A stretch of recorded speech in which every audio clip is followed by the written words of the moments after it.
Ceux qui nous succèdent vont directement naître dans une prison dont ils ne pourront s'enfuir, car ils n'auront aucun point de référence à la liberté telle que nous l'avons connue.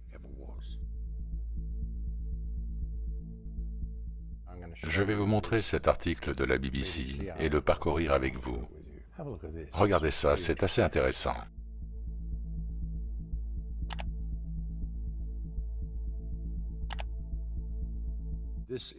Ceci est le site web de la BBC.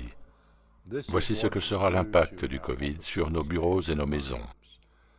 J'entends beaucoup de gens parler de post-futur.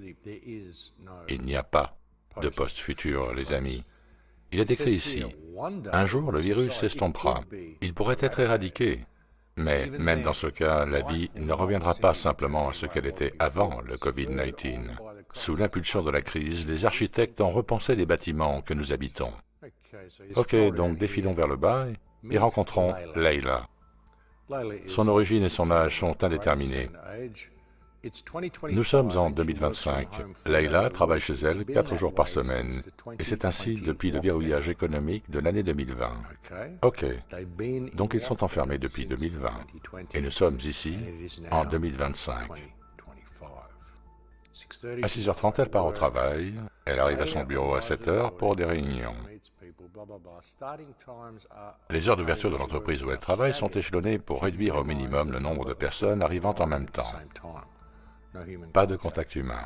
Ses journées de travail sont principalement consacrées aux réunions. Fini les jours où elle allait au travail pour bosser sur son écran. Elle peut le faire chez elle. Au rez-de-chaussée du bâtiment, Leila se place devant un scanner corporel thermique pour vérifier que sa température est normale. Aujourd'hui, elle a 36,5, donc elle passe.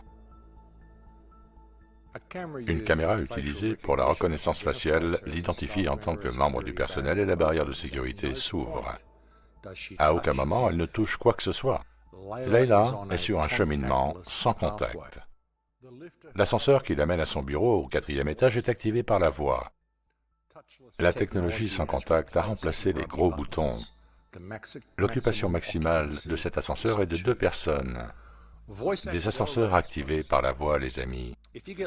Si vous vous faites enfermer par le système de crédit social une fois que tout est géré de manière biométrique et partout sans contact, ils savent tout sur vous, tout ce que vous faites, tout ce que vous dites, tout ce que vous pensez.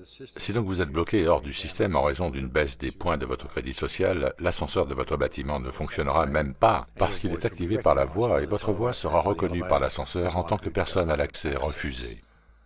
Donc vous aurez des portes à commande vocale et des serrures intelligentes qu'ils vont installer chez vous. Il n'y aura bientôt plus de clavier numérique. Très vite, ils seront biométriques, activés par la voix.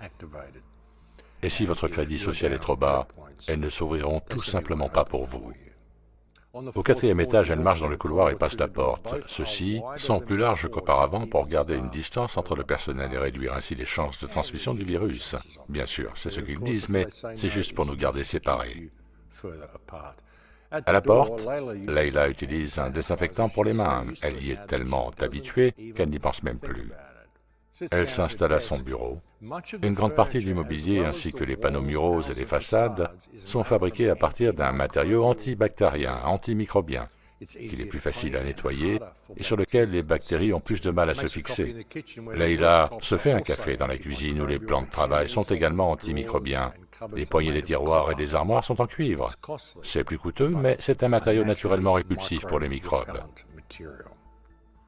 Le système de climatisation utilise la lumière UV pour tuer les agents pathogènes. Cette lumière réduit aussi l'humidité afin d'éviter la multiplication des germes et répond à un flux de données provenant de capteurs fixés autour du bâtiment ainsi que des capteurs portables utilisés par le personnel.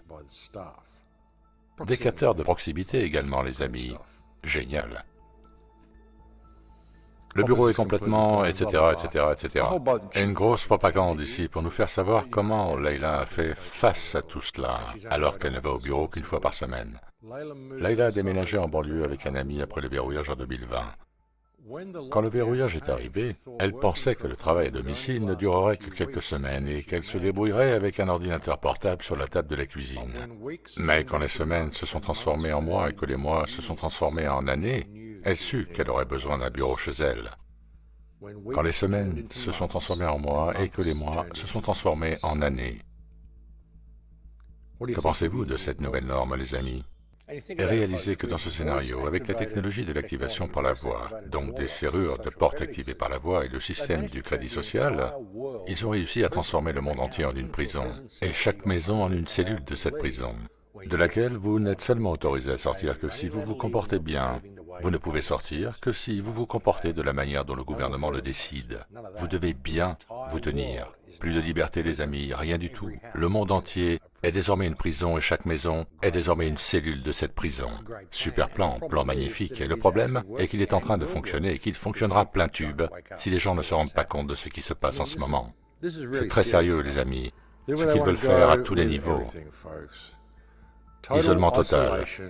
Vous travaillez chez vous. Aucun contact physique avec quiconque. Un travail totalement privé de contact humain.